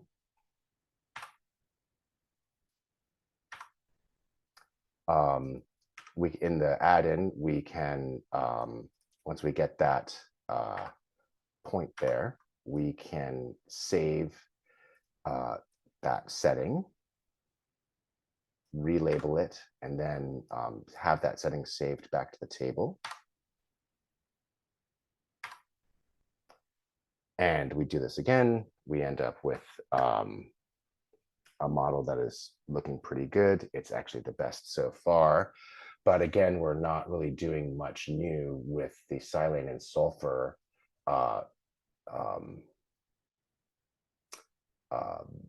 X's. So we'll zoom in again to the region that's consistent with their best. So this would be from about 48, 47 or so to 50.8, and from about 1.7 for sulfur over to 2.04. Maximize the variance of prediction in that range. Remember that setting and save it back to the table. Get another EI point. Now we're continually kind of working now in the upper range of the observed responses. If you're a practitioner, that probably is confirming that you're on the right track. We're still going to, we're still getting similar recommendations for the factors based on expected improvement. So we're going to override it and do another trust region step. And so then we focus in and maximize the prediction variance and obtain a new point. This is 151.2. It's the best so far. This is our proposed optima. We would want to probably do some confirmation runs to make sure that we are getting results consistent with this. And then we've basically solved our problem in 11 runs. So overall abrasion was trending upwards as we went. And we can see that over time, we were focusing more and more in that region where the best value happened to be. And that's the initial example of our approach here to Bayesian optimization. I'm going to hand it over to Phil, where he's going to work through a more complicated example for you guys in a demo. Thanks, Chris. Yeah, so again, we're going to revisit the sulforolipid case study. I'll just share my screen in a second. And we're going to take that same case study, which we tackled using the box Hunter and Hunter classical model-oriented design of experiments approach. So again, we're trying to optimize the amount of these 3 feed ingredients to give us the maximum yield. With our model-oriented approach, that was done using a 3-stage sequential experiment, screening axial points that are exploring a different factor region with a central composite design. What I did was to experiment using the goal-oriented Bayesian optimization active learning approach. And then I essentially got to an answer in 23 runs. So 62 runs using the classical approach, 23 runs using this active learning approach. And I'll show you what that looks like, what the end result looks like. I just created a bit of a dashboard in JMP. So we can just to visualize the process that I went through. Hey Phil, I'm really sorry, but you got to back up. They were seeing my screen, not yours. Oh, okay. Yeah, no worries. I don't think they missed anything on the screen. Okay. Thanks, Chris. Yeah, so now I'm showing you a visualization of the results of my experiments. So This was, again, just to remind you, 62 runs using the classical approach. I tackled the same thing. I simulated the process using that data from the 62 runs. So we built a simulator that simulates what we could expect for any combination of these feed ingredients. And I used that to say, well, let's try and what would happen if we used Chris's Bayesian optimization approach and using the add-in that we've got for exploring this. And I got to an answer that I thought was good in 23 runs rather than 62. And that's what we're looking at here. Now, I'm not saying, I don't want you to think that that means we can make claims like Bayesian optimization is 3 times more effective than standard DOE. You know, I'd be very skeptical of people making any of those kind of quantitative claims like that. I do think it's interesting. I think there might well be it makes sense that there would be efficiencies in pursuing a goal-oriented approach rather than a model-oriented approach. But I would be wary of making any sort of hard claims about different efficiencies of this versus classical DOE. So what I did was I started with an initial 5-run experiment. So we can see the best yielding run here in green, and the other runs here which were lower yields in this purple, magenta. So that was the starting point, and there were questions in the Q&A chat about, you know, how many starting runs and what's the right design to use as an initial design. From very not rigorous exploration of this, it doesn't seem to make that much difference ultimately to where you end up at. I think unless you really overdo it with a massive initial screening, initial space filling design or whatever, it's not going to make that big a difference. So then I started to explore using the Bayesian optimization approach, and you can see how it's progressed here. We're initially exploring the region around the current optimum, and then we start to explore into other regions, and we're kind of iterating between exploration and exploitation. And actually, the best yield we get is not much greater than the best yield from the initial 5 runs. But what we have been able to do there is characterize that there is actually a large region where there are high yields possible. So at the low nitrogen amounts, there's quite a big opportunity space there for high yields of sophorolipids, which means, you know, it's not just about finding the optimum yield. We want to actually really kind of characterize the high yield regions so that we can minimize the amount of feed ingredients, so we can really answer the question about what is the most effective process overall. So I'll now walk through some of the steps to get there, and I'll show you the add-in that we've got here. So this is the first 5 runs, the first initialization. These are the results I've used. We've got a simulator. I'll show you how that works. So after this first 5 runs, I'm going to take my first step, and we're using this add-in. And again, this isn't indicative of what the solution is going to look like in JMP Pro 19. This is just for the purposes of exploring this in this workshop. So I specify my response and my factors, and then it fits a Gaussian process model to that data. It's not a great model. You can see the actual yield of that run there was above 35 grams per liter, and it's predicted to be 23, 24. So there's problems with this model. By default, it's showing me the expected improvement run, the settings that I should go for with expected improvement.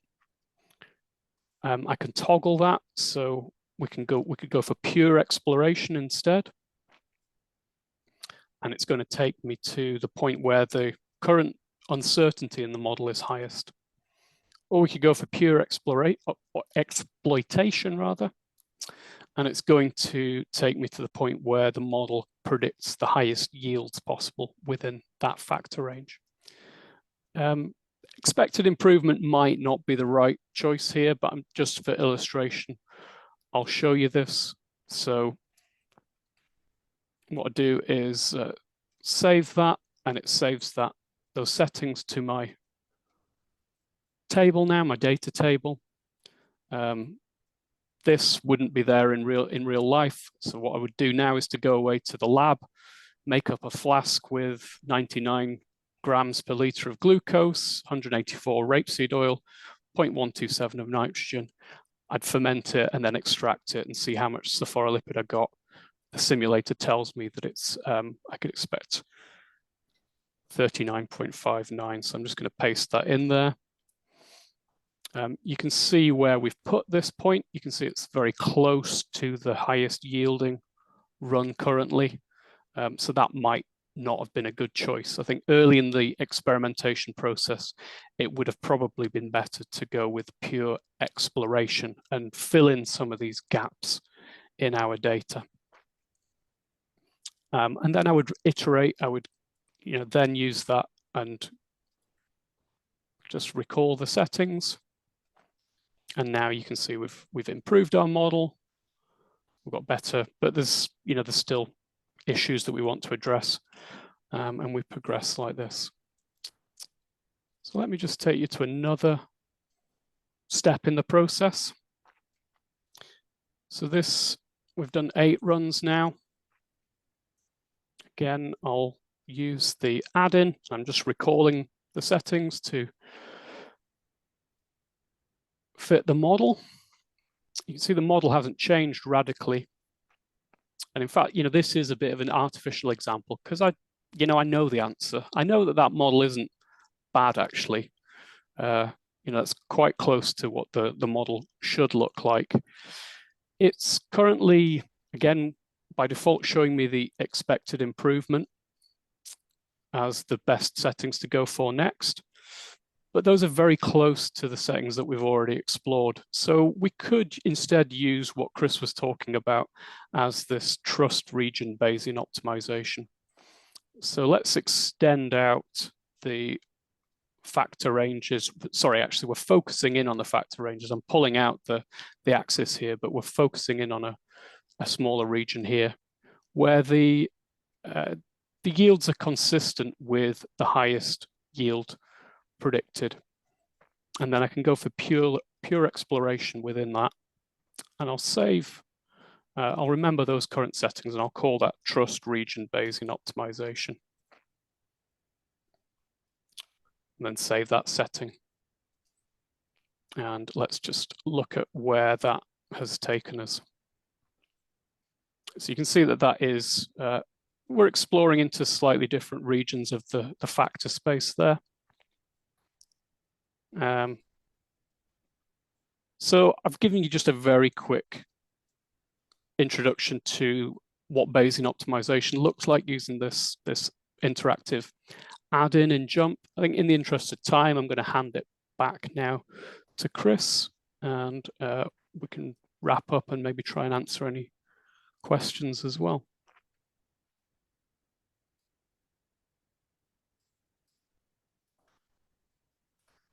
All right, well, thank you, Phil. First and foremost, I want to thank all of you for staying with us on this statistical modeling seminar for 2 hours.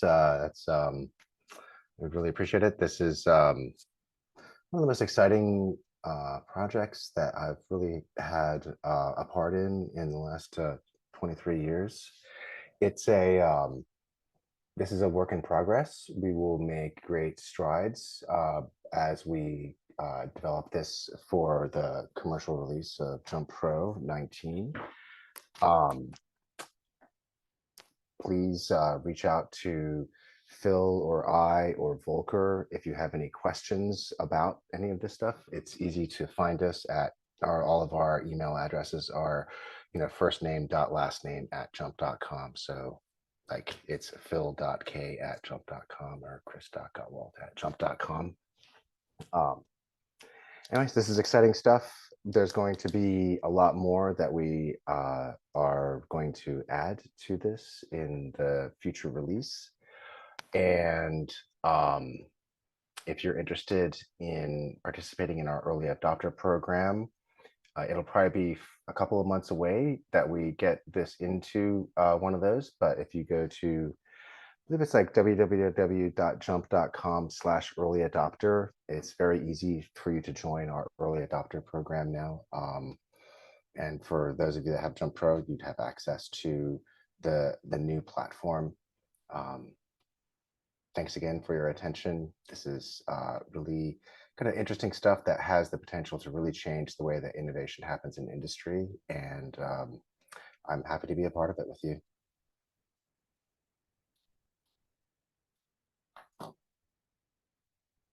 I can't hear you. Sorry. Phil, we can't Yeah, hear you. we've got a few questions if you want to And take a I'm few happy to minutes stick answer. around for a while. I know that the time will be up in 4 minutes, but I'm happy to stick around. I think this is an important enough topic that it's worth hanging around and chatting with you guys.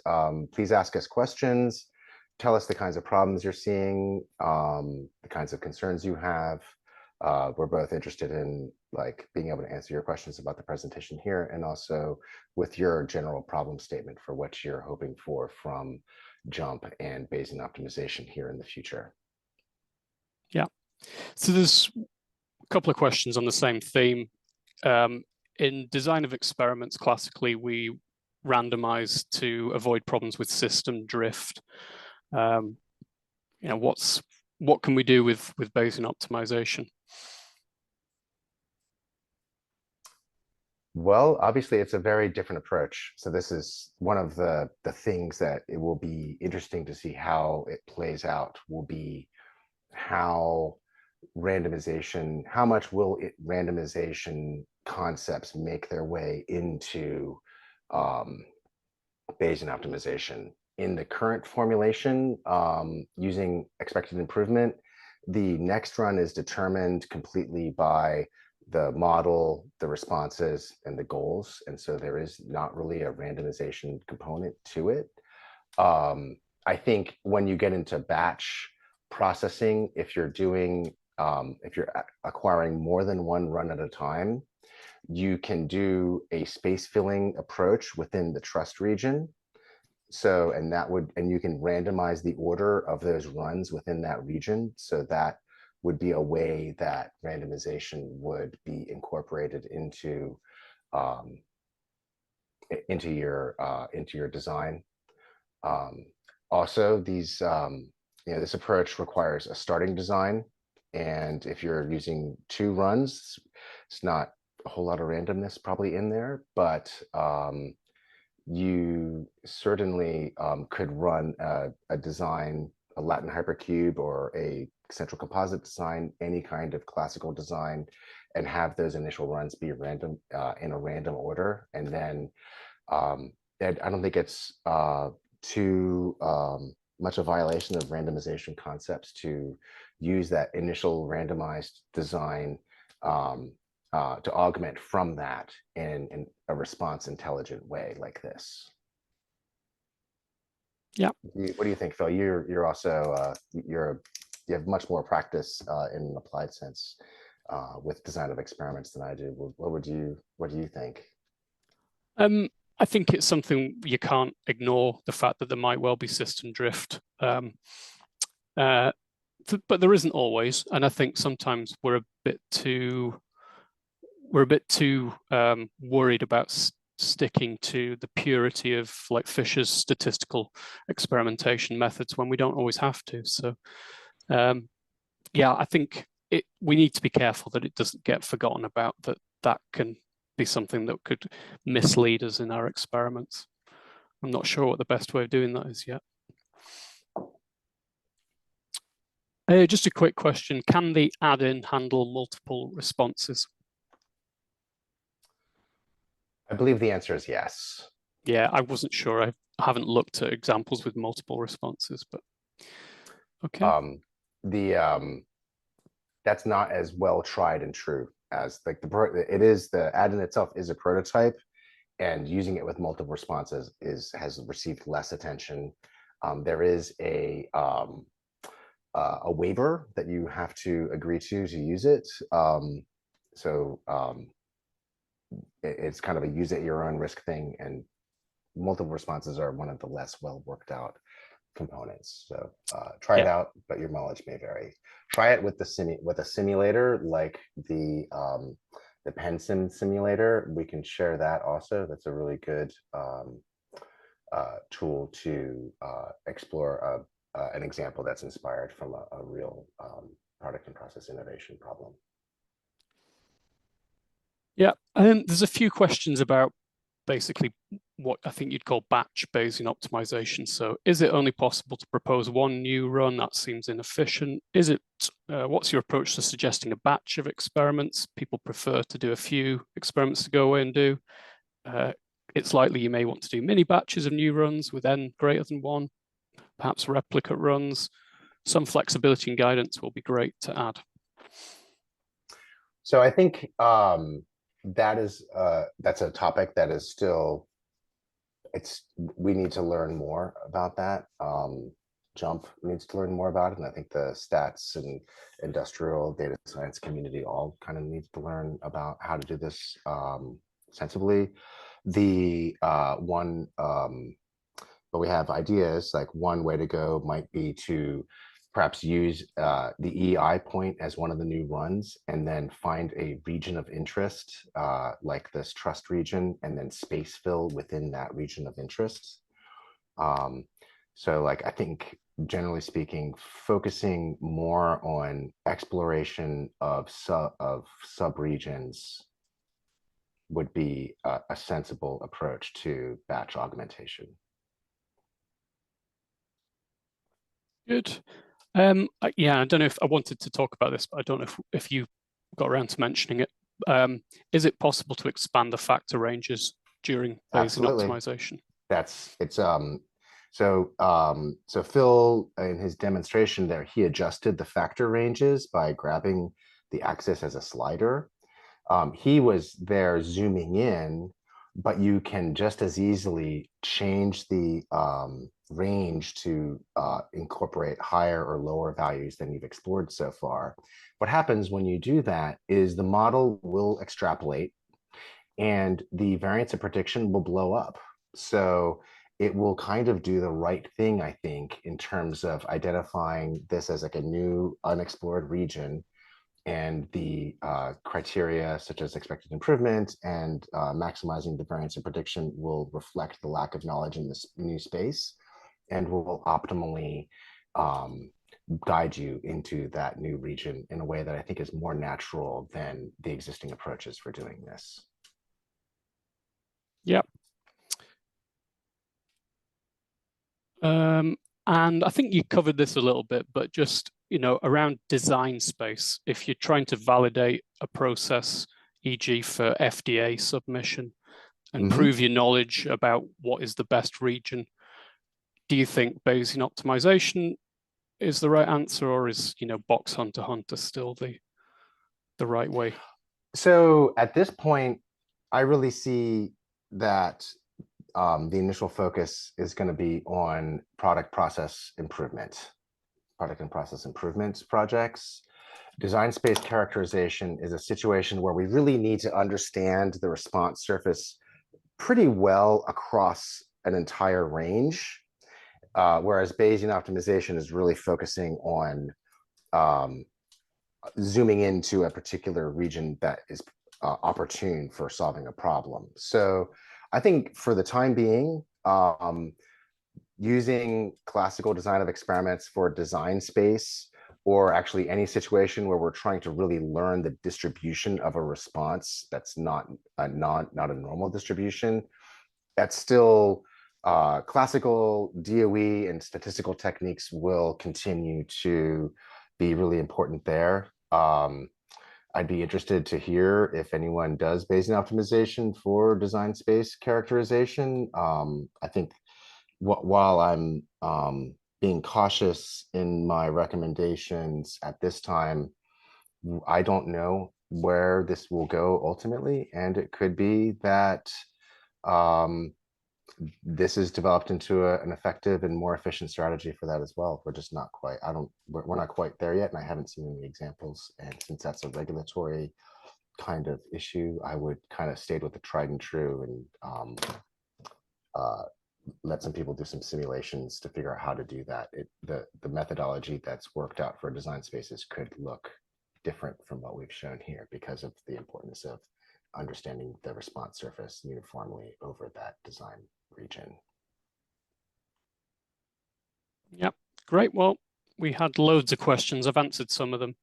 I've typed some of the answers, but I think that's, well, I think that's got them all, unless there's anybody wants to add any additional ones. You know, I think one thing that people are asking about, and I did try and make this clear in my presentation, the sophorolipid example, I'm not by any means claiming that that is evidence of the superiority of Bayesian optimization.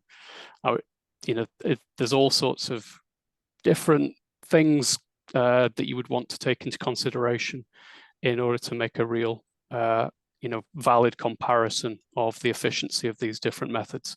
It's purely for illustration. You know, the 62 runs that we used to do that initially, originally in the published example, was probably overkill. And when I approached it with using Bayesian optimization, I already knew the answer. So I'm not saying, you know, please don't accuse me of cheating and telling you that it's like 3 times more efficient on the basis of that. It really, I'm not happy saying that at all. Yeah, I think it's fair. Yeah, just to conclude with that, this is, I think the people here on this webinar here today, we're all early adopters in Bayesian optimization. And one thing I know is I don't know, I'm not making huge promises about it. I think it's tremendously interesting and promising, but you know, time will tell how this ultimately will work out relative to existing methods. And I'm excited to be a part of working that out. And yeah, time will tell. Yeah, good. I think that's probably a good point to end on, a nice message to end on. Well, thank you, everybody. Thank you for your attention today. This was a lot of fun giving this to you guys. And it was a pleasure working with Phil, as always. Yeah, likewise. All right. Yeah, thanks, everybody. Yeah, it's wonderful to see lots of ENBIS people online, as usual. We love being part of the ENBIS community, so hopefully we'll see you all again sometime soon. I will say one last thing, just as a plug for the Jump Discovery Conference, both coming up in September in the US and also for the EU one coming up in 2026. So not the next one, but the one after that, after Jump 19 is out. Almost certainly we will be giving a version of this workshop that will be hands-on and using live, actual, real Jump Pro 19 completely natively without an add-in. And so if you're interested in seeing this material again using the final version of the product, those will be places that you'll be able to do it. So if you look at Jump Discovery website, you can find when the dates are as they become available. Thank you so much, Chris and Phil. It was a very interesting lecture. I'm very excited to see how we can implement all these cool techniques without like heavy coding, very user-friendly interfaces. I think it's going to be ideal for industries, also like for classes and tutoring models. So thank you so much. It was very nice. It's our pleasure. Thank you. Thank you for the invitation. Yeah. Thanks, David. Yeah. All right.